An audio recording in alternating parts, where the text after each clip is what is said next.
Ấn Độ và Pakistan là hai quốc gia láng giềng ở khu vực Nam Á. Hai quốc gia này lúc nào cũng mâu thuẫn với nhau.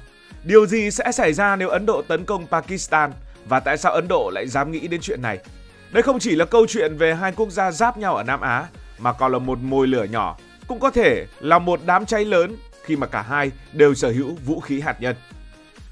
Để hiểu được kịch bản này, chúng ta cần phải quay về vùng đất gây tranh cãi nhất giữa Ấn Độ và Pakistan, một khu vực có tên là Kashmir. Kashmir nằm ở khu vực phía bắc của Nam Á. Đây là một vùng đất khá đẹp với dãy núi Himalaya hùng vĩ, có những thung lũng và có cả những dòng sông lớn chảy qua. Nhưng vẻ đẹp ấy lại đi kèm với sự bất ổn. Kashmir có diện tích hơn 220.000 km², tức là bằng khoảng 2/3 diện tích nước ta, và dân số thì khoảng 12,5 triệu người. Đây là khu vực tranh chấp giữa Ấn Độ và Pakistan kể từ khi hai nước này giành độc lập từ Anh Quốc, có nghĩa là đã tranh chấp từ năm 1947. Kashmir bị chia cắt bởi một đường gọi là đường kiểm soát. Đường này thì dài 740 km. Đây là một đường biên giới tạm thời được vẽ ra sau cuộc chiến giữa hai nước vào năm 1947 và năm 1948. Đường này chia xong thì Ấn Độ đang kiểm soát khoảng 55% diện tích của Kashmir. Pakistan kiểm soát khoảng 30% và phần còn lại, phần 15% thì thuộc kiểm soát của Trung Quốc, gọi là khu vực Aksai. Vì đường kiểm soát kia chỉ là một đường tạm thời nên là cả Ấn Độ và Pakistan đều tuyên bố toàn bộ Kashmir là của mình. Vị trí địa lý của Kashmir thì cực kỳ quan trọng bởi vì nó giáp với Trung Quốc, nó còn giáp với Afghanistan và chỗ này thì còn là nơi có nguồn nước. Các con sông chảy qua Kashmir, trong đó có sông Ấn hay còn gọi là sông Indus, là một nguồn sống của hàng triệu người ở Pakistan và cung cấp khoảng hơn 80% nước tưới cho đất nông nghiệp của Pakistan. Mọi chuyện thì vốn đã căng thẳng thì lại càng trở nên căng thẳng hơn vào cuối tháng 4 năm 2025 khi một vụ tấn công đẫm máu đã xảy ra tại Pahalgam. Đây là một thị trấn nghỉ dưỡng ở thung lũng Kashmir, vùng do Ấn Độ kiểm soát. Các tay súng đã giết hại 26 du khách và biến đây thành vụ tấn công dân thường nghiêm trọng nhất ở khu vực này trong nhiều năm. Thế là Ấn Độ đã nhanh chóng cáo buộc Pakistan đứng sau, cho rằng các tay súng là người Pakistan và được Pakistan hậu thuẫn. Pakistan thì tất nhiên phủ nhận, họ gọi đây là chiêu bài tuyên truyền của Ấn Độ, nhưng vụ việc đã dấy lên những làn sóng phẫn nộ ở Ấn Độ. Thế là chỉ ít ngày sau, Ấn Độ đã tuyên bố đình chỉ Hiệp ước Sông Ấn. Đây là một thỏa thuận từ năm 1960, đại loại là phân chia quyền sử dụng nước từ hệ thống sông Ấn giữa hai nước. Ấn Độ cũng đóng cửa một cửa khẩu với Pakistan. Đây là cửa khẩu mang tên Attari Wagat. Đây là nơi hàng ngày hai bên tổ chức nghi lễ hạ cờ nổi tiếng và xuất hiện rất nhiều trên các mạng xã hội. Đồng thời Ấn Độ cũng trục xuất các nhà ngoại giao Pakistan và kêu gọi người Ấn Độ tại Pakistan hãy về quê. Đáp lại thì Pakistan cũng tuyên bố tạm ngừng hiệp định gọi là Hiệp định Simla vào năm 1972. Đây là một hiệp định hòa bình được thiết lập với đường kiểm soát Kashmir và cam kết giải quyết tranh chấp qua đàm phán. Mà bây giờ hủy cái hiệp định này rồi thì không qua đàm phán nữa, có nghĩa là có thể qua đánh nhau. Những động thái này đã đẩy hai nước đến bờ vực xung đột quân sự và câu hỏi đặt ra, nếu Ấn Độ tấn công Pakistan thì chuyện gì sẽ xảy đến? Đương nhiên, nếu mà Ấn Độ tấn công Pakistan thì kịch bản sẽ là một cuộc xung đột quân sự bùng nổ và tâm điểm chắc chắn là Kashmir. Khu vực đường kiểm soát dài 740 km chạy qua những dãy núi hiểm trở và thung lũng hẹp giờ đây sẽ trở thành chiến trường, nơi hàng chục ngàn lính của hai bên đã sẵn sàng trong tư thế người cầm súng và tay thì trên cò. Không phải đến bây giờ xung đột mới nổ ra mà trong quãng thời gian 2016 đến 2020, một thống kê nhanh thì có đến hơn 20.000 vụ vi phạm ngừng bắn dọc khu vực này, khiến hàng trăm dân thường thiệt mạng.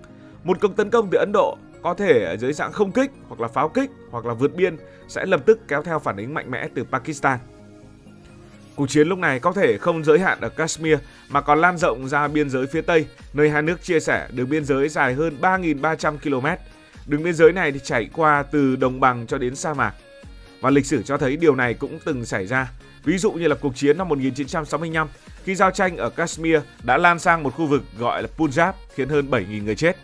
Một cuộc chiến mới có thể còn khốc liệt hơn vì cả hai đều đã hiện đại hóa quân đội. Ấn Độ vào lúc này là một quân đội có khoảng 1,4 triệu lính. Ngân sách quốc phòng năm 2025 ước tính 81 tỷ đô la Mỹ, vượt xa Pakistan, quốc gia có 650.000 lính và ngân sách chỉ 10 tỷ đô la Mỹ. Nhưng Pakistan lại mạnh ở việc sử dụng các nhóm phiến quân và địa hình hiểm trở để gây khó khăn cho Ấn Độ. Lính rồi là ngân sách quốc phòng thì vẫn chưa đáng sợ bằng một thứ mà cả hai nước đều sở hữu, đó là hai nước đều sở hữu vũ khí hạt nhân. Theo Viện Nghiên cứu Hòa bình Quốc tế Stockholm, Ấn Độ có khoảng 150 đầu đạn hạt nhân, Pakistan thì thậm chí còn có nhiều hơn, khoảng 165 đầu đạn. Hai nước này là một cặp láng giềng duy nhất ở Nam Á đều sở hữu vũ khí hạt nhân.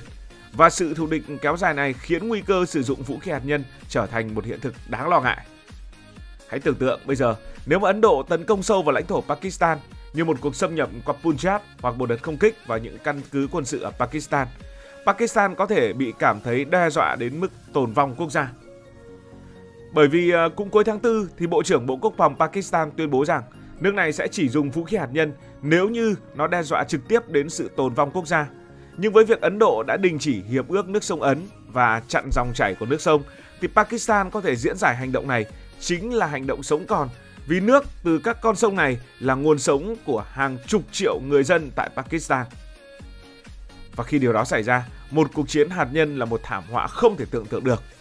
Theo một ước tính, một cuộc tấn công hạt nhân qua lại giữa Ấn Độ và Pakistan với mỗi bên giả sử sử dụng 1/3 số đầu đạn của mình, tức là khoảng 50 đầu đạn, có thể khiến cho 20 triệu người thiệt mạng ngay lập tức từ vụ nổ, vụ cháy, từ phóng xạ.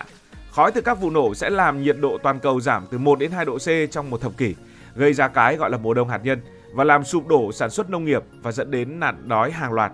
Với dân số rất đông, Ấn Độ trên 1,4 tỷ người, Pakistan trên 230 triệu người, cả hai nước này chắc chắn sẽ đối mặt với khủng hoảng nhân đạo chưa từng có và nó tác động đến cả toàn cầu nữa. Và bây giờ trên thế giới luôn là vậy, nếu có hai nước nào đó đánh nhau thì đó không chỉ là câu chuyện của hai nước đó. Một cuộc chiến giữa Ấn Độ và Pakistan không chỉ là vấn đề của hai nước này mà còn có thể kéo theo sự can thiệp của những cường quốc và biến Nam Á thành một nơi cực kỳ phức tạp. Bên cạnh Pakistan là ai? Bên cạnh Pakistan đó chính là Trung Quốc. Trung Quốc với mối quan hệ đồng minh với Pakistan là một yếu tố lớn. Trung Quốc kiểm soát vùng Aksai Chin ở Kashmir, giáp cả Ấn Độ và Pakistan, và Trung Quốc cũng đầu tư mạnh vào Pakistan qua hành lang kinh tế Trung Quốc-Pakistan, một dự án trị giá hơn 60 tỷ đô la Mỹ. Nếu Ấn Độ tấn công, Trung Quốc sẽ bị ảnh hưởng và Trung Quốc có thể hỗ trợ Pakistan bằng nhiều cách khác nhau hoặc gây áp lực lên Ấn Độ ở biên giới phía đông như là khu vực Ladakh, nơi hai nước từng đụng độ vào năm 2020. Ngược lại, đứng bên cạnh Ấn Độ là ai? Đó là Mỹ, với mối quan hệ ngày càng sâu sắc với Ấn Độ. Họ có thể đứng về phía New Delhi. Nhưng Mỹ cũng có lợi trong việc ngăn chặn xung đột, vì nếu một cuộc chiến hạt nhân xảy ra, nó sẽ gây bất ổn toàn cầu.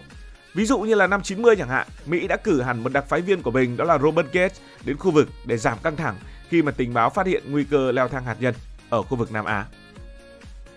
Và thêm nữa, Liên Hiệp Quốc rồi những nước như là Nga hoặc là EU cũng có thể kêu gọi các bên kiềm chế. Nhưng sự can thiệp giữa các cường quốc cũng làm tình hình phức tạp hơn và biến Kashmir trở thành một điểm nóng toàn cầu. Cuối cùng thì một cuộc chiến xảy ra nó sẽ gây ra một thảm họa nhân đạo và thảm họa kinh tế không thể lường trước được. Hãy nhìn lại cuộc phân chia năm 1947, đó mới chỉ là phân chia, đó mới chỉ là xung đột bằng những thứ cầm trên tay, đi trên chân. Thế mà nó cũng đã khiến cho 15 triệu người phải di cư, hàng trăm ngàn người phải thiệt mạng bởi vì bạo lực sắc tộc. Một cuộc chiến mới sẽ tạo ra làn sóng tị nạn mới, với hàng triệu người ở Punjab và Kashmir sẽ phải chạy trốn. Pakistan sẽ là bên chịu thiệt hại nặng nề hơn do phụ thuộc vào nguồn nước từ Kashmir, và với việc Ấn Độ ngăn chặn dòng nước của sông Ấn, hơn 60% dân số Pakistan có thể đối mặt với khủng hoảng nước, có thể đối mặt với thiếu nước, làm sụp đổ ngành nông nghiệp, vốn đóng góp đến 1/4 GDP của nước này. Nhưng Ấn Độ chắc chắn cũng không tránh khỏi tổn thất. Một cuộc chiến kéo dài sẽ làm tê liệt nền kinh tế Ấn Độ. Vậy trên bàn cờ, lợi thế đang như thế nào? Phải nói rằng nếu mà xét về lợi thế quân sự đơn thuần thì Ấn Độ đang tự tin hơn. Với đội quân lên đến khoảng 1,4 triệu lính, Ấn Độ là một trong những lực lượng quân sự lớn nhất thế giới, vượt xa Pakistan với 650.000 lính. Ngân sách quốc phòng của Ấn Độ ước tính 81 tỷ đô, gấp 8 lần của Pakistan. Của Pakistan chỉ là khoảng 10 tỷ đô mà thôi. Ấn Độ đang đầu tư rất mạnh về hiện đại hóa quân đội, mua sắm vũ khí từ các bên, mua sắm vũ khí của Mỹ có, của Nga có và cũng tăng cường sản xuất nội địa. Pakistan dù có quân đội thiện chiến và chiến lược sử dụng những nhóm phiến quân nhưng lại phải đối mặt với kinh tế khó khăn nghiêm trọng. Hãy hình dung Pakistan dân số nhiều hơn gấp đôi Việt Nam nhưng mà GDP chỉ 340 tỷ đô la Mỹ, tức là chỉ bằng khoảng 3/4 của Việt Nam mà thôi, và lạm phát rất là cao. Pakistan sẽ không có đủ nguồn lực để duy trì một cuộc chiến kéo dài. Như vậy chúng ta có thể đi đến kết luận như thế này. Nếu Ấn Độ tấn công Pakistan, hậu quả sẽ rất khủng khiếp. Từ xung đột quân sự lan rộng ở Kashmir, nguy cơ chiến tranh hạt nhân, đến khủng hoảng nhân đạo và sự can thiệp của các cường quốc, cả hai bên sẽ đều phải trả giá đắt, với hàng triệu người có thể mất mạng kinh tế sụp đổ và Nam Á trở thành điểm nóng toàn cầu. Nhưng Ấn Độ dám cân nhắc hành động này vì áp lực chính trị trong nước, lợi thế quân sự, sự ủng hộ từ Mỹ và mong muốn kiểm soát Kashmir cả về lãnh thổ lẫn nguồn nước.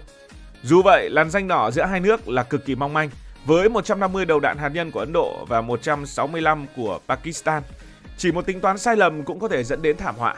Lịch sử đã chứng minh rằng hòa bình ở Nam Á luôn mong manh, từ những cuộc chiến các năm 47, 65, 71 đến xung đột vào năm 99. Trong bối cảnh này, với các hiệp ước quan trọng như Hiệp ước nước sông Ấn, Hiệp ước Simla bị đình chỉ, cả hai bên đều cần kiềm chế và tìm giải pháp qua đàm phán, dù điều đó không hề dễ dàng. Câu chuyện giữa Ấn Độ và Pakistan là một bài học về sự phức tạp của địa lý, của lịch sử và chính trị. Kashmir với những dãy núi hùng vĩ và những con sông chảy qua không chỉ là vùng đất đẹp mà còn là biểu tượng của sự thù địch kéo dài 80 năm. Liệu hai nước này có thể vượt qua hận thù để tìm kiếm hòa bình? Câu trả lời thì vẫn còn bỏ ngỏ, nhưng một điều chắc chắn, cái giá của chiến tranh sẽ luôn lớn hơn bất kỳ một chiến thắng nào. Còn bạn nghĩ sao về câu chuyện này? Liệu Ấn Độ có tấn công Pakistan hay không? Hãy để lại ý kiến dưới phần bình luận. Cảm ơn vì đã quan tâm theo dõi câu chuyện. Nếu cảm thấy thú vị, bạn cũng có thể nhấn nút đăng ký kênh, bật chuông thông báo và chia sẻ. Còn bây giờ thì xin được nói lời chào tạm biệt. Cảm ơn các bạn đã dành sự đồng hành cùng Hải Thanh Story. Đi qua những vùng đất, khám phá những điều mới.